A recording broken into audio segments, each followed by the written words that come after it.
Welcome to a one-story teller, where we bring you thrilling, real-life inspired tales that will keep you hooked from start to finish. Today's story is one of prejudice, ignorance, and a powerful lesson in respect. Imagine this: a black royal guard, standing tall, disciplined, and unwavering at his post. But beneath that uniform lies a past that few know, a past forged in war, shaped by resilience, and honed by years of military service. This is no ordinary guard. This is a man who has seen combat, endured brutal training, and possesses a skill set that could dismantle any opponent in seconds. Now enter the antagonist, a racist man, arrogant, filled with misplaced superiority, and accompanied by his trained attack dog, a vicious canine dog hand. Fueled by hate and ignorance, he approaches the guard with one intention: to humiliate, intimidate, and provoke. But what he doesn't know: he's about to pick a fight with the wrong man. The world watches as tension builds. Bystanders pull out their phones, sensing an impending explosion of action. The racist man thinks he's in control. But control is an illusion. Will the royal guard stand his ground, or will he be forced to act? And when he does, will the attacker regret ever crossing paths with a warrior? Stay with us as we unravel this powerful, high-stakes confrontation that will leave you speechless. Let's get into the story. The sun glared down on the grand palace, illuminating the towering gates where Sergeant Elijah Carter stood motionless. Clad in his red tunic and tall bearskin hat, he exuded discipline and strength. To the passing tourists, he was just another royal guard, a symbol of tradition and honor. But beneath the uniform, Eli was more than a ceremonial figure. He was a warrior. Born in South London to a working-class family, Eli learned discipline early. His father, a police officer, taught him the value of justice, while his mother, a nurse, instilled resilience. Growing up in a tough neighborhood, he saw firsthand the dangers of crime, racism, and hopelessness. But he refused to fall victim to it. Instead, he focused on his dream, becoming a soldier. At 18, Eli enlisted in the British Army. Basic training was grueling, but he thrived under pressure. His leadership, endurance, and tactical instincts set him apart, earning him a place in an elite combat unit. Over the years, he was deployed to Afghanistan, Iraq, and conflict zones in Africa, where he experienced the brutal realities of war. One mission in Afghanistan changed everything. His unit was ambushed in a remote village, bullets cutting through the air as chaos erupted. Eli took charge, leading his team out of danger, making split-second decisions that saved lives. His bravery earned him a Medal of Valor, but war left its mark. The loss of comrades, the weight of decisions, the scars both seen and unseen. After years of service, Eli knew it was time for a change. He had faced death countless times, but now he sought a different kind of duty. Joining the Royal Guards wasn't just about standing still in a uniform. It required extreme discipline, mental resilience, and an unwavering sense of duty. Many underestimated the role, but Eli approached it like a soldier, always alert, always prepared. Though his job required him to remain motionless, he was never unaware. He had dealt with drunken tourists, entitled hecklers, and disrespectful troublemakers before, but none of it fazed him. Yet as he stood at his post that day, his instincts told him something was different. Across the street, a man stared at him with cold hostility, a powerful canine by his side. Eli recognized that look, not curiosity, but hatred. The storm was coming, and Eli was ready. Across the street from the palace gates, Walter Grayson stood with a sneer on his face, gripping the leash of his massive German Shepherd Rex. His eyes, sharp with hatred, locked onto Sergeant Elijah Eli Carter, the Black Royal Guard standing at attention. Walter wasn't just an ordinary passerby. He was a man fueled by prejudice, a man who had spent his life believing in his own twisted sense of superiority, a life built on hate. Walter had been raised in an environment where ignorance thrived. Born into a family that clung to outdated beliefs, he had been taught from an early age that people who didn't look like him were beneath him. Over time, that prejudice turned into resentment. He was a bitter man, unemployed, filled with anger, blaming minorities for his own failures. In his mind, a black man standing as a royal guard, a symbol of honor, was an insult. The canine, a weapon, not a pet. To Walter, Rex wasn't just a dog, he was a tool of intimidation. He had trained Rex with harsh, aggressive methods, turning him into an attack dog. Walter often bragged that Rex could take down a grown man in seconds. Today he intended to prove it. Spotting his target, as Walter watched Eli standing tall and disciplined, his blood boiled. How dare a black man stand in such a position of power and dignity? He spat onto the pavement. "Pathetic," he muttered under his breath. He gave Rex's leash a firm tug, making the dog growl softly, a low, menacing sound. He wanted to provoke the guard, to make him react, to show everyone that this so-called soldier wasn't as strong as he appeared. The approach Walter took a step forward, pulling Rex along. He was going to humiliate the guard, make a scene, and remind him of his place. "Let's see if you're as tough as you look, boy," Walter murmured, an evil grin spreading across his face. What he didn't know, he had just picked a fight with the wrong man. The air outside the Grand Palace was thick with tension, though most of the passing tourists and civilians remained unaware. For them, it was just another day, snapping pictures, admiring the towering gates, and marveling at the disciplined royal guard standing at attention. But Sergeant Elijah Carter had already sensed a shift in the atmosphere. His years of military experience had trained him to recognize danger before it fully revealed itself, and across the street, danger had a face. Walter Grayson, a man with hate in his heart and a trained attack dog by his side. Walter's eyes locked onto Eli, his face twisted in a sneer of contempt. He wanted a reaction. He wanted to see fear. But he didn't know who he was dealing with. The approach, Walter's boots scraped against the pavement as he strutted forward, tugging on Rex's leash just enough to keep the powerful dog alert. The German Shepherd let out a low, guttural growl, its sharp eyes fixated on Eli. Still, Eli remained unmoved. His posture was perfect, back straight, shoulders squared, eyes forward. He had stood like this for hours, days, years. Nothing could break his discipline, but Walter was determined to test him. As he closed the distance, some tourists began to notice. A few people instinctively stepped back, sensing the hostility rolling off of Walter like a bad stench. A couple of phones were raised, cameras beginning to record. Walter smirked. "Good. Let them watch." Provocation begins, stopping just a few feet in front of Eli. Walter let out an exaggerated chuckle. "Ain't it funny?" he said loudly, looking around as if trying to get the crowd on his side. "A black man standing here like he's somebody important, dressed up all proper like a damn doll?" Still no reaction. Eli's expression remained unchanged, his body still as stone. Walter clicked his tongue. "What? You deaf, boy? Or just too scared to talk?" "Nothing." Walter's smirk twitched. He wasn't used to being ignored. The first threat. "Bet you think you're real tough, huh?" Walter continued, taking a step closer. "Standing there all day looking pretty. But I wonder, if you weren't in that uniform, if it was just you and me in the streets, would you still be so tough?" Eli still did not move. That infuriated Walter. His fingers clenched the leash tighter. "I bet this dog could take you down in seconds." He patted Rex's head roughly. "Ain't that right, boy? You'd show this guard who's really in charge."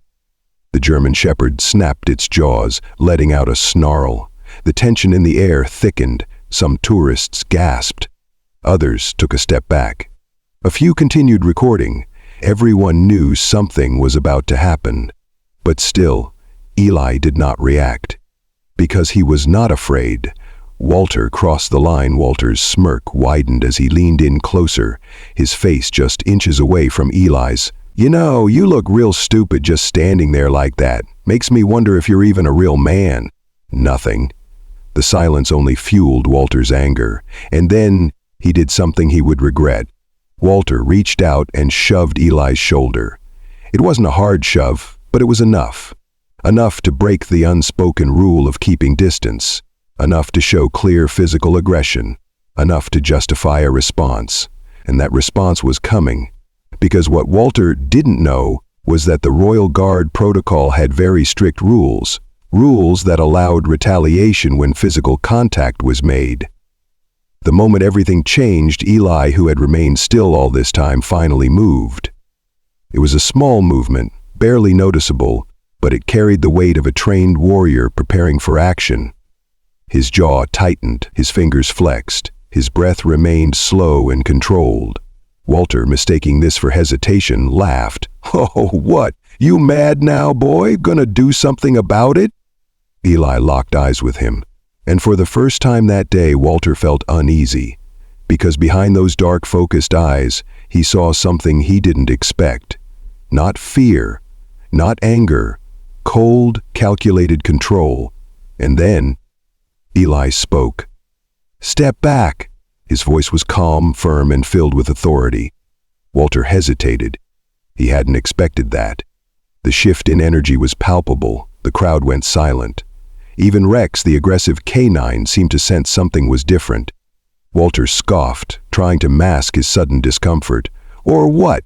You ain't gonna do nothing, you just—" And then it happened. The unleashing of the dog. In his frustration, Walter made his biggest mistake. He yanked Rex's leash forward, a clear signal to attack. The German Shepherd lunged, snarling, powerful muscles propelling it straight toward Eli's chest. Gasps rang out, people screamed, the camera zoomed in, but Eli, he was ready. With a speed that no one expected, Eli exploded into action. He pivoted slightly, sidestepping the incoming canine with precise timing. As the dog flew past him, Eli's hands moved like lightning, grabbing Rex's collar mid-air and twisting with expert force. In one fluid motion, Eli redirected the dog's momentum, using its own weight against it. Rex hit the ground, stunned. Not harmed, but neutralized. The crowd went silent. Walter's face drained of color. His smirk was gone. Eli stood over the subdued dog, his posture unchanged, his breathing still steady. As if none of this had been a challenge, he lifted his eyes, locking onto Walter again. This time his gaze held an unspoken warning, and for the first time in his life, Walter felt fear. A stunned silence spread through the crowd as Eli stood tall, his disciplined posture unchanged despite the chaos that had just unfolded. The attack had been swift, but his response had been calculated and precise. The massive German Shepherd, Rex, now lay on the ground, not injured but completely subdued, its aggression neutralized in mere seconds. Walter Grayson, the racist man who had been so sure of his dominance, staggered backward, his face frozen in shock. His hand still clutched the leash, but the power dynamic had shifted. His weapon, his so-called unstoppable attack dog, had been effortlessly disarmed. For the first time that day, fear crept into Walter's expression. A shaken crowd, gasps and whispers filled the air. "Did you see that? He took down that dog like it was nothing. Who is this guy?" Many tourists had been recording, and the videos would soon flood social media. They had expected a simple, quiet moment of disrespect toward the Royal Guard, maybe a tourist being thrown out by security. But what they had just witnessed was something else entirely. The silent, unmoving figure they had assumed was just for show had revealed himself to be a warrior in disguise. Walter's rage boils over. Walter's initial shock quickly turned to rage, his face twisted with humiliation. "You think you're tough?" he spat, stepping forward aggressively. "You think you can just embarrass me like that?"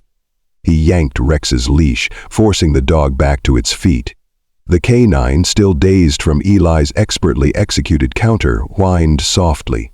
Even Rex seemed hesitant now. He had felt Eli's strength firsthand.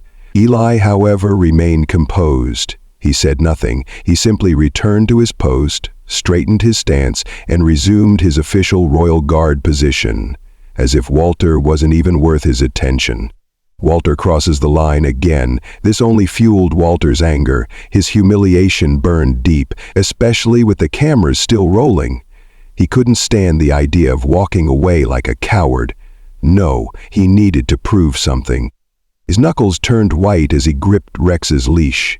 His breath came in short, furious bursts. And then, he did the unthinkable. Walter reached into his jacket and pulled out a small, concealed knife. Gasps rippled through the crowd. This wasn't just a petty provocation anymore. This was turning into something far more dangerous. The moment the blade flashed in the sunlight, Eli's training kicked in. His eyes locked onto the weapon instantly, his body tensing not out of fear but out of readiness. He had disarmed men with far deadlier weapons before. This was nothing. The crowd was no longer just watching. They were panicking. Some screamed, others ran, many backed away, knowing this was no longer just a standoff. This was about to become a fight. Walter's breath came out in ragged huffs as he gripped the knife tightly, knuckles white with rage. His hands trembled, not from fear but from frustration. He had been embarrassed, put in his place. And now? Now he was about to make the biggest mistake of his life. Eli did not flinch. The moment the weapon was drawn, he knew two things. Walter wasn't trained. His stance was sloppy, his grip unsteady. This fight would be over in seconds. The final warning. For the first time, Eli spoke again. His voice was low, controlled, a soldier's voice. "Put the weapon down." Walter scoffed. "Or what? You can't do nothing. You're just a damn—" Eli moved. Fast. Before Walter could even react, Eli closed the distance between them with terrifying speed.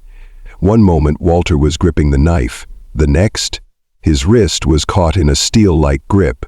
His entire world flipped as Eli twisted his arm, forcing him down with the precision of a trained fighter. The knife clattered to the ground. Walter let out a shocked, pained gasp as Eli bent his arm at an angle that made him drop to his knees. Eli's grip tightened just enough to let Walter know he was powerless. Walter struggled, but it was useless. Eli had disarmed men twice his size in real battlefields. "I said put it down." The knife lay on the pavement, useless. "Walter," completely restrained. The crowd cheered. People clapped, shouted, and whistled. The entire moment had been caught on camera. In just a few hours it would be seen by millions. Walter's arrest. A group of armed palace security officers rushed in, weapons drawn.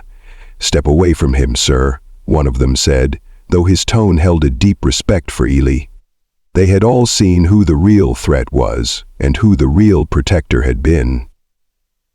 Eli released Walter, stepping back without hesitation. He didn't need to say anything else. Walter, now humiliated beyond repair, was dragged to his feet and immediately handcuffed. "You can't do this," he screamed. "He attacked me. I was defending myself. This is racist. I demand a lawyer." No one was listening. Justice had been served. Within hours, the videos went viral. Eli Carter's legendary response became the talk of social media, news channels, and headlines worldwide. Some called him a real-life action hero. Others simply called him a professional who put a racist in his place.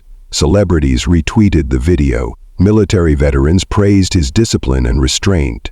The palace released a statement. "The Royal Guards are trained for all situations. We are proud of how our soldier handled himself with honor and professionalism." Eli, however, he didn't care for the fame. To him, it was just another day on duty. Walter Grayson's downfall was swift and absolute. Within hours of his humiliating takedown by Sergeant Eli Carter, the internet erupted. Videos of the incident flooded social media, showing the entire sequence. Walter's racial insults, his attempt to sick his canine on Eli, the moment he pulled a knife, and finally his crushing defeat. Millions of people worldwide watched in awe as the stoic Royal Guard neutralized the situation with terrifying efficiency.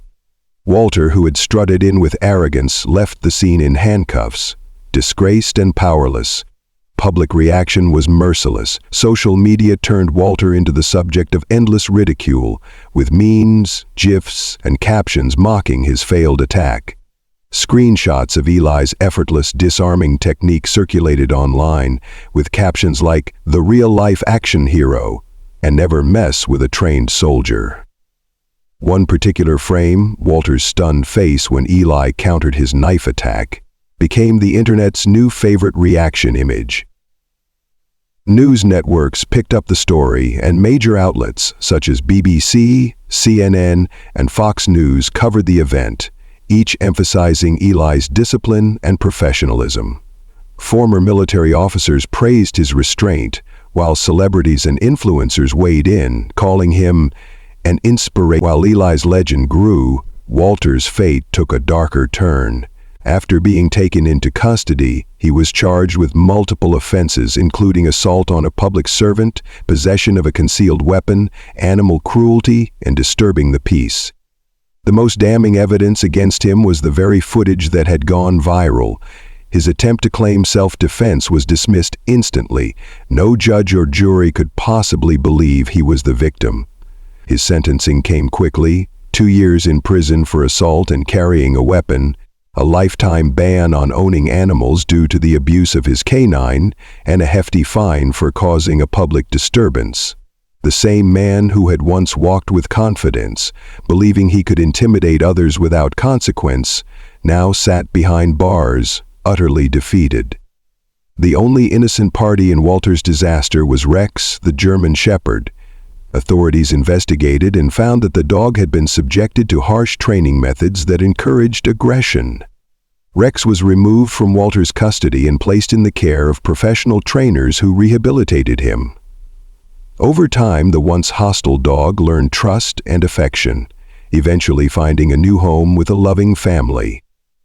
Unlike his former owner, Rex was given a second chance, a life filled with kindness instead of cruelty. In the end, Walter's name became synonymous with failure. His life, once defined by arrogance and racism, was now permanently tarnished by his own actions. He had sought to assert dominance over a man he underestimated. Instead, he was publicly humbled, legally punished, and socially ostracized. No amount of excuses could change that. As the days passed, Sergeant Eli Carter remained at his post, standing tall as he always had. To him, the viral attention, the praise, and the public fascination were irrelevant. He had not acted for recognition or applause. He had simply done his duty, just as he had been trained to do. The world might have seen a spectacle, but for him, it was just another day on the job. However, the way people viewed him had changed. Tourists no longer walked past the royal guard with indifference. Many stopped and observed him with newfound respect. Some whispered his name, while others gave him subtle nods of admiration. A few even saluted him as they passed, acknowledging him not just as a ceremonial guard, but as a soldier who had proven his strength in the face of adversity. Notes and small messages were left near the palace gates, with heartfelt words like, "Thank you for your service," and "Strength always triumphs over hate." Eli never acknowledged them openly, but he read each one in silence, understanding the impact his actions had made. Even the royal family took notice. One morning, while Eli stood at his usual post, a high-ranking palace official quietly approached him. In a measured tone, he said, "His Majesty saw what happened. He was impressed by your discipline." The words were brief, but they carried immense weight. The royal family rarely commented on matters like this, but the fact that they had acknowledged Eli's conduct was an unspoken honor greater than any public recognition. He didn't react. He remained still, composed, unwavering in his duty. But inside, he felt a quiet sense of pride. Meanwhile, Walter Grayson's life continued to spiral downward. In prison, he found no sympathy. Many inmates had seen the video, and his name was now a joke even within the prison walls. His protests, his bitterness, his claims of injustice fell on deaf ears. He was no longer feared, no longer in control. He was just another prisoner, stripped of power and respect. The world had moved on without him, leaving him to rot in the cell of his own making. Despite all the praise and recognition, Eli Carter did not let the moment define him. He did not seek revenge against those who had insulted him, nor did he bask in the fame of his actions. He simply did what he had always done: stand firm, remain disciplined, and uphold his duty with honor. The world saw him as a hero, but in his eyes he was simply a soldier, carrying on as he always had. As the sun set over Buckingham Palace, casting a golden glow over the historic site, Eli Carter stood unshaken, unbroken, and unmoved. He was not just a guard, he was a warrior, a protector, a symbol of resilience, and no force, no racist words, no threats, no weapons could ever bring him down. This story is a testament to the power of discipline over arrogance, strength over hate, and justice over ignorance. Walter Grayson believed he could dominate through intimidation, but he was met with the silent, unshakable force of a trained soldier. Sergeant Eli Carter did not need to raise his voice or engage in arguments. His actions spoke louder than any words ever could. The internet may have made him a legend, but Eli remained the same, a man of honor, duty, and restraint. This is what true strength looks like. Not aggression, not hatred, but discipline, control, and the ability to rise above. If this story inspired you, don't forget to like, share, and subscribe for more powerful, real-life stories that showcase the triumph of justice and resilience. Until next time, this is A1 Storyteller signing off.